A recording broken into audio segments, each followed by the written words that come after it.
எழுத்தாளர் சோம வள்ளியப்பன் எழுதிய நான் பேச நினைப்பதெல்லாம் நூல் வெளியீட்டு விழா சென்னையில் நடைபெற்றது. இதில் முக்கிய பிரமுகர்கள் பலர் கலந்து கொண்டு சிறப்பித்தனர்.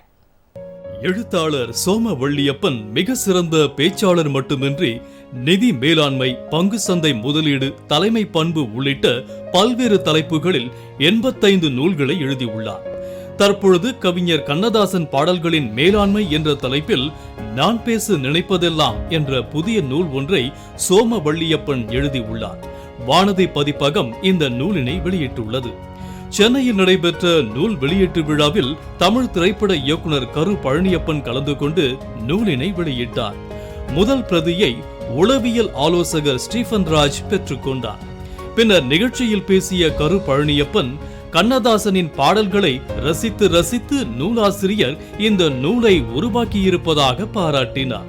கண்ணதாசனுடைய பாடல்களை பூரா அவர் எதுவெல்லாம் ரசித்தாரோ ரசித்ததை எல்லாம் கொண்டு வந்து இந்த மேலாண்மையோடு சேர்ப்பது என்பதற்குல்ல, எனக்கு தெரிஞ்சு எப்படி சுந்தரசி அரண்மனை ஒரு படத்தை வச்சுக்கிட்டு அரண்மனை 1, அரண்மனை 2, அரண்மனை 3, அரண்மனை 4 எடுத்துக்கிட்டே இருக்காரோ, அதே போல கண்ணதாசன் ஒருத்தரை வச்சுக்கிட்டு சோமவள்ளி பெரிய வாழ்நாளில் கண்ணதாசனின் மேலாண்மை, கண்ணதாசனின் சிந்த நிர்வாகம், கண்ணதாசனின் சேமிப்பு அப்படின்னு எல்லா எதுவும் மாட்டை கொண்டு தென்னை மரத்தை கட்டுற வாய்ப்பு அவருக்கு மிகச்சிறப்பாக கிடைச்சிருக்கு.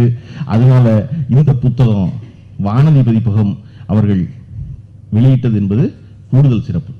நூல் வெளியீட்டு விழாவில் சிறப்பு விருந்தினராக கலந்து கொண்ட ராஜ் தொலைக்காட்சியின் இயக்குனர் எம் ரவீந்திரன் கண்ணதாசனின் சிறப்புகளை இளைய தலைமுறையினர் அறிந்து கொள்ள மேலும் பல நூல்களை பதிப்பகங்கள் வெளியிட வேண்டும் என கேட்டுக்கொண்டார். கண்ணதாசனை பத்தி இந்த தலைமுறைக்கு உணர்த்துவதற்கு இந்த மாதிரி பதிப்புகள் வர வேண்டும், மேலும் நிறைய பதிப்புகள் வர வேண்டும் என்று என்னுடைய கூறிக்கொண்டு விடைபெறுகிறேன். இதை வந்த மாதிரிலாம் இந்த புத்தகத்தை பற்றி யூடியூப்ல எல்லாம் நிறைய சோசியல் மீடியாவில் வரணும். அப்போ தான் அவங்களுக்கு தெரியும். அது தெரிஞ்சுக்கிட்டா நல்லது. ஒவ்வொரு வாழ்க்கைக்கு தத்துவ பாடல்கள் வந்து வாழ்க்கைக்கு ஒரு படிப்படியாக இருக்கக்கூடிய பாடல்கள் தான். ஸோ அந்த மாதிரி இந்த புத்தகத்தை எல்லாரும் பார்க்கணும், படிக்கணும். இறுதியில் ஏற்புரை நிகழ்த்திய நூலாசிரியர் சோம வள்ளியப்பன் நூல் வெளிவர மேற்கொண்ட முயற்சிகள் குறித்து எடுத்து கூறியதோடு வருகை தந்த விருந்தினர்கள் அனைவருக்கும் நன்றி தெரிவித்தார். என் புத்தகங்கள் பழைய புத்தக கடையில் பார்க்கவே முடியாது.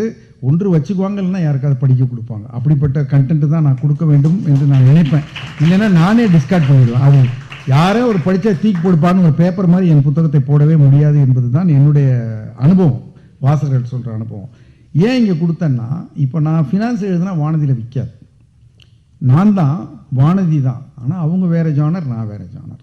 அங்கே தேடி வருகிறவர்கள் தெய்வத்தின் குரலையும் கண்ணதாசனையும் தான் தேடுவாங்க. அது அப்படிப்பட்ட அல்ல சாண்டிலியனை தேடுவாங்கங்கிறதுனால அவர்களுக்கு ஏற்ற புத்தகம்ங்கிறதுனால இதை கிழக்கில் போட்டால் கூட விற்காது. அவ்வளோதான்.